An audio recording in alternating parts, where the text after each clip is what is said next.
नमस्कार, आप सब लोगों को मेरे चैनल की तरफ से कोटि कोटि प्रणाम। शिव को बहुत प्रिय है अमरनाथ। जानिए इसकी पूरी कहानी। अमरनाथ यात्रा में पहलगाम के बाद अगला पड़ाव है गणेश टॉप। मान्यता है कि शिव ने एकांत की तलाश में इसी स्थान पर अपने पुत्र गणेश को छोड़ा था। इस जगह को महागुणा का पर्वत भी कहते हैं। इससे आगे महादेव ने पिस्सू नामक कीड़े को भी त्यागा था। जहां पिस्सू को त्यागा था उस जगह को पिस्सू घाटी कहा जाता है। यहाँ से शुरू होती है शिव पार्वती की कथा, जिसे भक्तजन अमरत्व की कथा के रूप में जानते हैं। हर वर्ष हिमालय में अमरनाथ, कैलाश और मानसरोवर तीर्थ स्थलों में लाखों श्रद्धालु पहुंचते हैं, सैकड़ों किमी की पैदल यात्रा करते हैं। क्यों? यह विश्वास यूं ही नहीं उपजा। पौराणिक मान्यताओं के अनुसार अमरनाथ की गुफा ही वह स्थान है जहां भगवान शिव ने पार्वती को अमर होने के गुप्त रहस्य बतलाए थे। उस दौरान उन दो ज्योतियों के अलावा कोई तीसरा प्राणी वहां नहीं था। न महादेव का नंदी और न ही उनका नाग, न सिर पे गंगा और न ही गणपति या फिर कार्तिकेय बार देवी। इसके बाद गंगा जी को पंचतरणी में और कंठाभूषण सर्पों को शेषनाग पर छोड़ दिया। इस प्रकार इस पड़ाव का नाम शेषनाग पड़ा।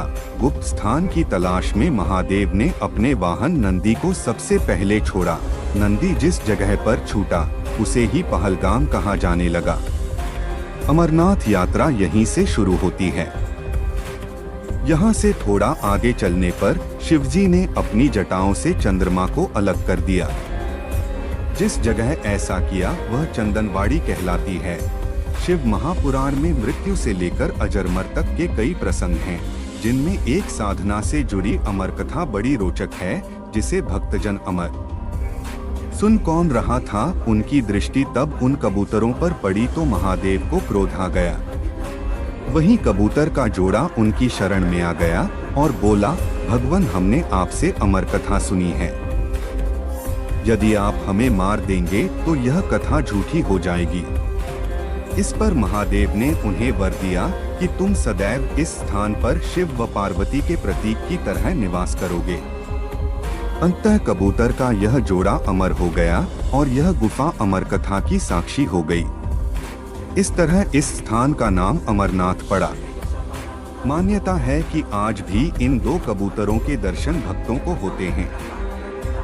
यहाँ हर वर्ष इन्हीं दिनों ने इस प्रकार महादेव ने अपने पीछे जीवनदायिनी पांचों तत्वों को स्वयं से अलग किया। इसके पश्चात पार्वती संग एक गुफा में महादेव ने प्रवेश किया।